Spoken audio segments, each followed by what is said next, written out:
Oke, Assalamualaikum warahmatullahi wabarakatuh. Pada hari ini, Ibu akan menjelaskan tentang penyimpanan dokumen administrasi sarana dan prasarana. Nah, yang sebelumnya udah dijelaskan oleh kelompok 8 ya. Nah, kelompok 8 menjelaskan tentang penyimpanan dokumen administrasi sarana dan prasarana sudah sangat cukup jelas. Hanya di sini Ibu mencoba untuk mengulas lebih dalam lagi ya. Oke, kita lihat dulu di sini ada materi dan materi atau subtemanya. Materi yang pertama itu ada administrasi sarana dan prasarana. Jadi pengertian sama tujuannya ya, supaya lebih jelas lagi nih kenapa harus disimpan dokumennya. Jadi kita paham dulu pengertiannya gitu. Kemudian ada sistem penyimpanan dokumen administrasi berdasarkan sistem kearsipan, kemudian jenis dokumennya sama prosedur penyimpanannya ya. Nah, yang pertama kita lihat ada administrasi sarana dan prasarana. Administrasi sarana dan prasarana ini kegiatan penyimpanan dan pengelolaan sarpras untuk menjamin sebuah data atau sebuah dokumen itu mudah untuk dilacak ya, yang untuk keperluannya untuk tertib administrasi. Nah, jadi sebelum kita pelajari nih cara penyimpanannya, jadi lebih baik kita paham dulu sama pengertian dari administrasi sarprasnya ya. Nah, kita lihat. Nah, di sini pengertian dari administrasi sarpras. Jadi menurut Association of Facilities Managers itu mengatakan bahwasanya administrasi sarana dan prasarana adalah pengelolaan aset dan bangunan ya, aset dan bangunan bersama dengan fasilitas layanannya dan juga orang-orang yang tergabung di dalamnya, yang memiliki implikasi nih dalam hal desain awal, pemeliharaan, administrasi sehari-hari, serta pengendalian tenaga kerjanya, energi dan juga sumber daya yang terkait ya. Jadi administrasi sarana dan prasarana ini pengelolaannya. Kalian bekerja di suatu perusahaan, mereka itu punya aset, punya sarana dan prasarana. Nah, kemudian habis itu dikelola nih sama si orang-orang yang ada di dalamnya ya. Mulai dari perencanaannya, pengembangannya, pengorganisasiannya ya. Jadi semuanya dilakukan di dalam sistem administrasi sarana dan prasarana. Nah, kemudian menurut si KBB ini, Kamus Besar Bahasa Indonesia, administrasi sarana itu segala sesuatu yang bisa dipakai sebagai alat dalam mencapai maksud dan tujuan. Nah, jadi sarana itu sendiri segala sesuatu yang penunjangnya ya. Jadi si KBBI lebih menjelaskan tentang per poinnya. Jadi dibedakan antara sarana dan si prasarana. Kemudian bisa kita simpulkan kalau semua kegiatan yang berhubungan dengan sarana dan prasarana itu supaya berjalan dengan baik dan efisien ya, baik dalam hal administrasi maupun teknis, maka harus dilakukan pengelolaan sarana yang tertib ya, pengelolaannya secara tertib. Nah, setelah mengetahui pengertiannya nih, kemudian kita lihat tujuannya. Apa sih tujuan dari si administrasi ini? Nah, menurut tim dosen ASMI, tujuan dari Saatnya jam keempat dimulai. Nah, tujuan dari administrasi sarana dan It's prasarana time to begin the fourth lesson. sarana dan prasarana itu ada 8 tujuannya. Yang pertama kita lihat tersedianya sarpras ya. Maksudnya adalah dengan adanya administrasi sarpras itu bisa menyediakan sarpras yang sesuai dengan kebutuhan ya, baik itu dengan jenis dan spesifikasi, baik itu jumlahnya, waktunya, tempat dibutuhkannya, dan juga keadaan bisa dipakai atau tidaknya gitu ya. Kemudian yang kedua informatif di sini adalah dia bisa menyediakan informasi berkaitan dengan keberadaan sarana dan prasarana yang bisa digunakan untuk melakukan pengawasan dan pengendalian ya. Jadi sebagai instrumen pengambilan keputusan juga nih gitu. Kalau misalnya ada tindakan-tindakan seperti pengadaan, distribusi sama penghapusan ya. Kemudian yang ketiga itu siap pakai, dalam artian dengan adanya si administrasi Sarpras ini mampu menyediakan sarana dan prasarana yang siap pakai ya. Jadi untuk menjamin kelangsungan aktivitas setiap unit kerja. Oke, kemudian yang keempat itu terjaga. Nah, jadi mampu menjaga dan mempertahankan kondisi teknis, daya guna, dan daya hasil secara optimal. Jadi baik secara preventif maupun represif guna mendukung pengoptimalan fungsional ataupun umur si barang ya. Jadi dengan adanya administrasi Sarpras itu barang-barang bisa terjaga kondisinya dengan baik gitu. Jadi enggak yang sembarang pemakaiannya, enggak yang sembarang pemeliharaannya seperti itu. Kemudian yang kelima itu mampu yang kelima selanjutnya. Yang kelima kalian bisa lihat ada pengakhiran fungsi. Pengakhiran fungsi ini maksudnya mampu melakukan pengakhiran fungsi sarana dan prasarana dengan pertimbangan ya.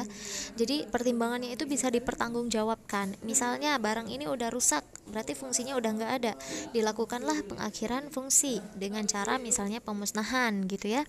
Kemudian yang keenam itu ada antisipatif. Antisipatif ini maksudnya mampu mencegah dan mengambil tindakan antisipatif terhadap berbagai penyimpangan dalam setiap kegiatan pengelolaan ya. Jadi misalnya ada penyimpangan dalam hal pengadaan yang harusnya butuh 10 dibikin butuh 20. Itu kan bisa membuat biayanya anjlok gitu, biayanya bengkak gitu ya. Nah, jadi dengan adanya administrasi Sarpras itu bisa menekan pengeluaran biaya gitu ya. Kemudian tenaga juga gitu. Juga mendukung kelancaran pelaksanaan aktivitas. Kemudian kita lihat yang ketujuh itu pedoman kerja. Jadi tujuan yang selanjutnya adalah mampu menyediakan pedoman kerja bagi setiap personel ya, personel maupun unit kerjanya. Pedomannya bagaimana nih, harus menggunakan sarana yang ini seperti apa, seperti itu. Kemudian yang terakhir itu ada budaya penggunaan yang bertanggung jawab ya. Jadi mampu membangun budaya penggunaan Sarpras secara bertanggung jawab oleh pegawai yang di lingkungan ya. Kemudian untuk mencegah penyimpangan dan pemborosan. Jangan sampai yang misalnya mesin fotokopi itu didata setiap harinya berapa lembar yang digunakan. Kalian kalau misalnya pernah PKL itu kalian pernah melihat ada tabel penggunaan mesin fotokopi, berapa lembar penggunaannya, siapa divisi mana nih yang melakukan fotokopi gitu. Itu guna untuk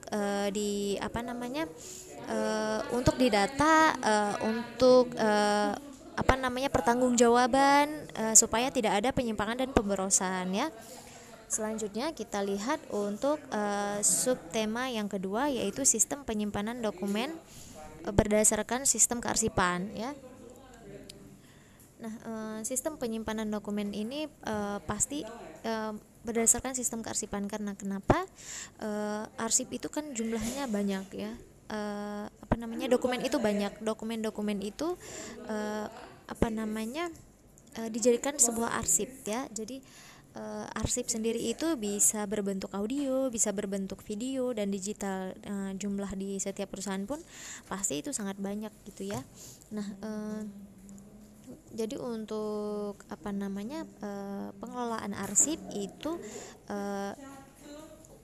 diperlukan manajemennya itu manajemen pengelolaan arsip yang kita sebut dengan sistem kearsipan. Nah, kita lihat dulu nih arti arsip menurut para tokoh. Kalau menurut Mulyono, pengelolaan arsip sendiri itu dimulai sejak surat itu diterima ya. Jadi ketika di dalam suatu perusahaan surat itu diterima sampai dengan dia dilakukan penyimpanan itu disebut dengan pengelolaan arsip gitu. Nah, jadi di dalam kearsipan itu terkandung unsur-unsur penerimaan, penyimpanan, temuan balik sama penyusutan ya. Jadi tidak hanya penyimpanan, pengelolaan arsip itu tidak hanya penyimpanan ya. Jadi mulai dari diterima, disimpan, kemudian ditemukan kembali ketika misalnya dibutuhkan, kemudian sampai dengan penyusutannya. Nah, menurut Amsyah, penyimpanan arsip itu adalah suatu kegiatan pemberkasan dan penataan arsip dinamis yang penempatannya itu secara aktual menerapkan suatu sistem tertentu. Nah, sistemnya itu nanti kegiatan pemberkasannya disebut dengan filing system. Nah, filing system itu sendiri ada 5 jenis ya. Kita lihat berikutnya. Nah, sistem kearsipan. Sistem kearsipan atau filing system itu kegiatan penyimpanan arsip. Nah, dengan metode apa? Ada yang metode abjad yang pertama, kemudian ada angka, ada sistem wilayah, ada sistem subjek, dan sistem tanggal. Perbedaannya ada di mana? Kalau misalnya di abjad itu berdasarkan nama-nama orang, organisasi, atau instansi utama yang tertera di dalam tiap-tiap arsip. Jadi kalau misalnya ada surat masuk nih dari perusahaan automobile misalnya, nah itu nanti disimpan berdasarkan abjadnya, jadi automobile, jadi huruf A gitu ya. Kemudian sistem angka. Nah, kalau sistem angka ini dia disimpan menurut urutan angka dari bilangan terkecil hingga yang paling besar ya. Kemudian sistem wilayah itu berdasarkan pengelompokan menurut nama tempat. Misalnya surat ini dari Pusdiklat, dari pusatnya ya, itu berarti pusatnya dari Jakarta, berarti berdasarkan wilayah Jakarta. Misalnya surat dari perusahaan ini yang di cabang ini, wilayahnya di mana? Wilayahnya misalnya di Kalimantan. Nah, itu berdasarkan wilayah. Nah, kemudian sistem subjek itu berdasarkan pada isi dari arsip yang bersangkutan. Misalnya surat masuknya tentang purchase mesin gitu. Nah, itu berarti subjeknya itu tentang purchase ya, nanti ditulis nama subjeknya gitu ya. Kemudian sistem tanggal. Nah, kalau ini berdasarkan tanggal yang tertera di surat. Misalnya tanggal hari ini tanggal 25 Agustus. Berarti nanti diurutkan ini tanggal 25, tanggal 26, tanggal 27 gitu. Nah, di tiap perusahaan itu nggak hanya make satu sistem ya. Kadang ada yang make 2 sampai 3. Kadang di dalam suatu divisi aja nih itu bisa make 3 sistem gitu. Jadi tergantung arsipnya. Misalnya arsipnya tentang surat masuk, gampangnya menurut tanggal, jadi diurutkan berdasarkan tanggal. Tapi kalau misalnya dokumen-dokumen penting itu menurut subjeknya, misalnya seperti itu ya, dan seterusnya gitu. Nah, kemudian kita lihat untuk yang poin C, jenis dokumennya. Jenis dokumen dalam administrasi itu berdasarkan klasifikasi kearsipannya ya. Nah, kalian bisa lihat di sini. Arsip sendiri adalah catatan rekaman kegiatan atau sumber informasi dari berbagai macam bentuk lembaga atau perusahaan. Nah, jadi arsip itu bisa surat, bisa warkat, akta, piagam, buku, dan dokumen yang bisa dijadiin bukti. Misalnya kalian mau naik pangkat ataupun mau naik jabatan. Nah, kalian itu dibutuhkan beberapa persyaratan. Nah, persyaratan-persyaratan itu biasanya berupa akta, piagam, buku. Nah, itu perusahaan biasanya nyimpen. Jadi ketika misalnya di kalian udah nggak ada, kalian bisa merujuk ke arsip yang ada di perusahaan itu. Minta sama bagian kearsipannya untuk diambil salinannya gitu ya. Jadi yang aslinya tetap ada di situ gitu. Kemudian dokumen pengelolaannya. Nah, di sini di dalam suatu perusahaan itu harus ada dokumen-dokumen ya, dokumen yang dikelola. Nah, dalam pengelolaannya itu ada 4 jenis dokumen nih. Yang pertama ada buku kegiatan harian. Ini terkait dengan administrasi Sarpras ya dokumennya. Jadi ada buku kegiatan harian pelaksana urusan administrasi Sarpras. Yang kedua ada dokumen barang inventaris. Yang ketiga itu ada kartu stok barang sama lembar kerja perawatan alat dan mesin. Nah, ada 4 hal nih. Di dalam buku kegiatan harian pelaksana urusan administrasi Sarpras itu fungsinya adalah hari ini misalnya tanggal 25 Agustus, jenis kegiatannya misalnya ada penerimaan dokumen misalnya, nanti dikasih keterangan di situ. Jadi ini ya bentuk ininya, bentuk kegiatan hariannya ya. Jadi upaya untuk membimbing tenaga administrasi dalam melaksanakan tugas dan fungsinya itu adalah penyusunan panduan kerja Nah, jadi panduan kerja ini berisi penjelasan tentang pelaksana tugas kepala administrasi, pelaksana urusan, sama petugas layanan khusus. Nah, nanti tugas-tugas hariannya itu ditulis nih di buku kegiatan harian. Ini hampir mirip dengan kalau misalnya kalian lihat agenda belajar kalian gitu ya. Hari ini kalian belajar apa, seperti itu. Hari besok kalian belajar apa. Nah, itu masuk ke dalam catatan kegiatan harian gitu. Kemudian yang selanjutnya itu ada dokumen barang inventaris. Nah, ini ada banyak dokumennya. Ada daftar pengeluaran barang non invent, ada daftar pengeluaran barang invent, ada daftar peminjaman, buku induk, buku inventaris barang ya. Ada yang tanah, peralatan, mesin dan gedung, kemudian kartu inventaris ruangan, daftar penerimaan barang inventaris, buku pemeliharaan dan perbaikan, format barang ATK yang ditambah. Nah, untuk mengelola inventaris nih secara efisien, maka dilakukan nih perhitungan harga modal barang ya untuk menentukan harga jual. Jadi bisa mendapatkan keuntungan yang maksimal. Nah, jadi untuk mengelola inventaris barang ini diperlukan pencatatan ya. Dalam hal ini kalian lihat ada daftar pengeluaran barang ya kan, ada daftar peminjaman barang. Nah, aset-aset ini perlu dicatat supaya nggak ada risiko kehilangan nih. Dalam pencatatan ini kalau misalnya terjadi kekeliruan itu bisa menyebabkan kerugian si perusahaan, asetnya hilang walaupun sebenarnya cuma tulisan gitu ya. Jadi pihak dari si inventaris sendiri itu selain mencatat nanti dia juga melaporkan. Nah, pihak dari pengelolaan barangnya pun itu harus mengetahui barang-barangnya itu udah ada di mana gitu. Kemudian balik lagi ke yang sistem pengawasan, pemeliharaan dan pengawasan. Kalau misalnya barang-barangnya dilihat udah nggak layak pakai atau kadaluarsa, nah itu juga harus dilakukan tindakan sama si pihak pengelola barangnya gitu. Nah, untuk untuk format-format ini sendiri itu ada banyak, kalian bisa lihat di buku paket kalian ya. Itu di buku paket kalian, atau kalau misalnya kurang lengkap kalian bisa lihat di internet format-formatnya seperti apa.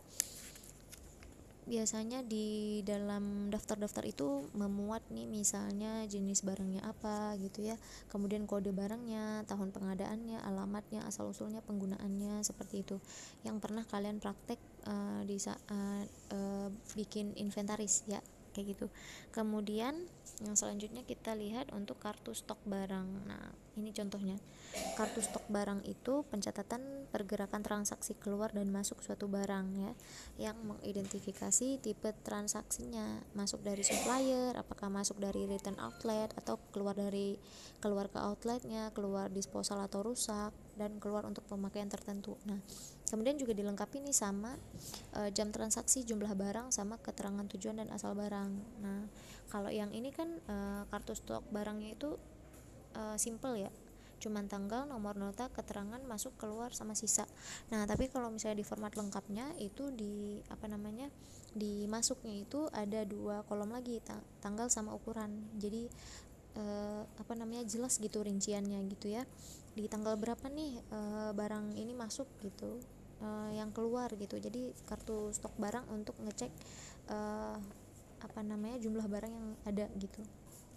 Kemudian yang keempat, kita lihat di sini ada lembar kerja perawatan alat dan mesin. Nah, ini lembarnya ya. Jadi bentuk untuk lembar perawatan ini bermacam-macam nih, tergantung dari si perusahaannya. Kadang ada perusahaan yang langsung kepada aspek fisiknya nih yang di maintenance gitu ya. Kadang ada yang seperti ini nih, nama alatnya, tanggal selesainya, tanggal masuk, laporan kerusakannya, uraian kegiatan perbaikan, sama biaya yang dikeluarin untuk perbaikan, kayak gitu ya. Jadi tergantung dari tiap perusahaan. Nah, di sini ada pendapat nih, menurut Soeharto di tahun 91 dia mengatakan perawatan itu adalah suatu usaha untuk memastikan ketahanan dan kesempurnaan, ya, supaya suatu perlengkapan itu selalu dalam keadaan siap pakai. Sedangkan menurut si Ardios, perawatan itu usaha memelihara ketahanan dan kesempurnaan agar perlengkapan itu berada dalam keadaan baik, ya, hampir sama. Jadi tujuan dari perawatan itu sendiri adalah supaya siap pakai dari si barangnya itu sendiri. Nah, makanya dilakukan perawatan nih. Nah, di ini Politeknik Negeri Malang, formatnya seperti ini dia, ya kan. Nah, jadi pekerjaan pemeliharaan itu supaya efektif harus dilakukan secara menyeluruh dan teratur. Harus ada jadwal juga, misalnya untuk bulan ini, ya kan, yang tadi Ibu bilang waktu maintenance itu kadang ada yang per bulan, ada yang per catur bulan gitu ya. Nah, itu bagian-bagian induk dalam pelaksanaannya itu terperinci gitu. Misalnya di mesin A, dia itu ada korosi enggak, ada tingkat deposit debu enggak, ada genangan air enggak gitu. Ini biasanya untuk alat-alat mesin yang gede sih ya, yang sampai aspek fisiknya sedetail itu gitu. Kalau misalnya yang barang-barangnya kecil-kecil itu biasanya cuma disebut nama alatnya aja, terus udah selesai di maintenance atau belum gitu. Nah, kemudian untuk yang prosedur, prosedur penyimpanan dokumen itu berdasarkan sistem penyimpanan arsip. Nah, penyimpanan surat, file, dan dokumen perusahaan itu sesuai dengan prosedur manajemen kearsipan supaya bisa dilakukan penemuan kembali. Nah, jadi prosedur penyimpanan ini itu penting dalam hal kalau misalnya kalian bekerja di suatu perusahaan, kalian udah punya surat masuk, kemudian kalian simpan dengan baik.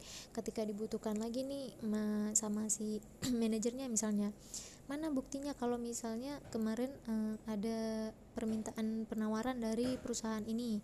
Nah, kalian bisa nemuin kembali dengan cepat tuh melalui sistem yang tadi ya, penyimpanannya. Jadi pas kalian mau nyari tuh gampang. Oh, kemarin nyimpannya pakai sistem subjek. Oh, berarti kalian tinggal nyari permintaan penawaran, subjeknya yang kalian cari, kalian lihat tanggalnya, oh tanggal sekian kemarin kan. Nah, kalian ambil gitu. Nah, jadi memudahkan ketika penemuan kembali. Nah, Abu Bakar itu menjelaskan kalau misalnya menjelaskan bahwa prosedur penyimpanan yang baik itu adalah penyimpanan yang didasarkan pada kode, ya, pada kode pola klasifikasi dan dibantu oleh indeks. Nah, kalau misalnya kayak yang tadi penyimpanannya berdasarkan subjek nih, ya kan, permintaan penawaran. Nah, itu di indeks, dipilah-pilah, dipisah antara yang subjek ini sama yang subjek itu, jadi memudahkan diambil. Kalian pernah ngelihat kan yang pakai pemisah itu. Kemudian nih kita lihat yang kegiatan penyimpanan, ya, ada 4 kegiatan penyimpanan. Yang pertama penyimpanan kartu korespondensi, yang kedua penyimpanan surat aktif, penyimpanan secara call batch, sama penyimpanan surat tidak aktif. Nah, surat aktif sama tidak aktif itu penyimpanannya juga berbeda ya. Untuk penyimpanan kartu korespondensi sendiri itu kartu korespondensi itu kan ada kolom-kolomnya, kemudian itu diisi sesuai dengan surat masuk sama keluarnya. Nah, nanti di alfabet yang ada di kartu itu dikasih tanda sesuai dengan kode klasifikasi yang udah ditentuin sama si perusahaan gitu. Kemudian kartu-kartu itu disusun nih secara vertikal menurut kodenya. Nah, biar mudah terlihat pemisahan kode-kodenya itu dipakein deh guide ya. Guide-nya dari karton tipis juga nggak apa-apa. Nah, itu diberi tanda alfabet. Nah, kemudian sebaiknya ini ada ketentuan tertulis bahwa kartu tidak diperbolehkan diambil atau dipinjam oleh pegawai yang tidak berkepentingan gitu ya.